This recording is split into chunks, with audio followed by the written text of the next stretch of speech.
reaksi. Dan begitu beberapa orang itu memasuki istana neraka, mereka langsung dihadapkan pada pertanda buruk. Orang itu tak lain adalah selir kesayangan Raja Neraka, Persephone.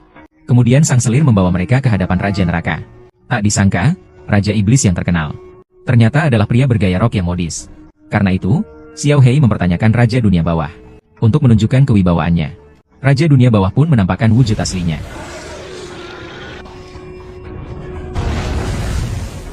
Raja Dunia Bawah memberitahu Percy, alasan dia ingin mendapatkan tongkat petir adalah untuk menggulingkan kekuasaan Zeus dan menyatukan 3 dunia. Asalkan Percy menyerahkan tongkat, dia bisa membawa ibunya kembali ke dunia manusia. Tapi Percy bahkan tidak tahu seperti apa tongkat petir itu. Dia hanya ingin memberitahu Hades bahwa dia tidak mencuri tongkat itu, dan memohon kepada Hades untuk melepaskan ibunya. Namun, pemikiran Percy masih terlalu naif. Tentu saja Hades tidak percaya pada kata-kata Percy. Kemudian dia menghancurkan sebuah guci yang disegel, dan melepaskan ibu Percy yang telah dikurung.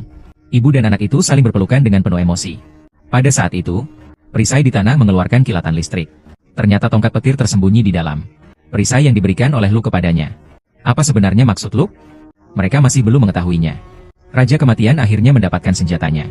Kemudian dia berbalik tidak mengakui orang lain. Dia memerintahkan Ratu Neraka untuk memanggil anjing neraka untuk menelan beberapa orang. Pada saat ini, Ratu Neraka tiba-tiba merebut tongkat kerajaan dari tangan Raja Neraka. Kemudian melontarkan Raja Neraka dengan keras. Ternyata Ratu Neraka selalu tidak puas dengan ambisi Raja Neraka. Jika Raja Neraka melancarkan perang terhadap Zeus, maka 3 dunia akan dilanda kehancuran. Ini bukan hasil yang ingin dia lihat. Persephone menyuruh Percy segera membawa tongkat kembali ke dunia manusia. Sekarang, waktu yang tersisa untuk mengembalikan tongkat sesuai permintaan Zeus hanya tinggal 1 jam. Melihat 3 mutiara di tangan mereka, mereka pun merasa bingung. Setiap mutiara hanya bisa membawa 1 orang. Tapi sekarang mereka berempat. Saat itu, si hitam dengan sukarela memilih untuk tinggal. Sebenarnya, menurut saya, hati Xiao Hei ingin menghilangkan pertanda buruk. Percy dan yang lainnya juga mengerti tapi tidak mengatakannya. Kemudian, mereka bersama-sama menghancurkan mutiara di bawah kaki mereka. Lalu berubah menjadi asap tebal dan meninggalkan dunia bawah. Permaisuri dunia bawah memandang Xiao Hei dengan penuh kasih sayang. Oh, pemandangan berubah. Mereka tiba di pintu masuk menuju Gunung Olympus. Saat ini langit dipenuhi awan gelap. Tampaknya Zeus akan berperang melawan Poseidon untuk tongkat petir. Ketika mereka bersiap untuk memasuki lorong, tiba-tiba terdengar suara yang familiar dari langit. Ternyata dalam dibalik semua ini adalah Luke. Dia mengetahui bahwa Percy akan memasuki dunia bawah. Lalu dia menyelipkan tongkat petir yang dicuri ke dalam perisai.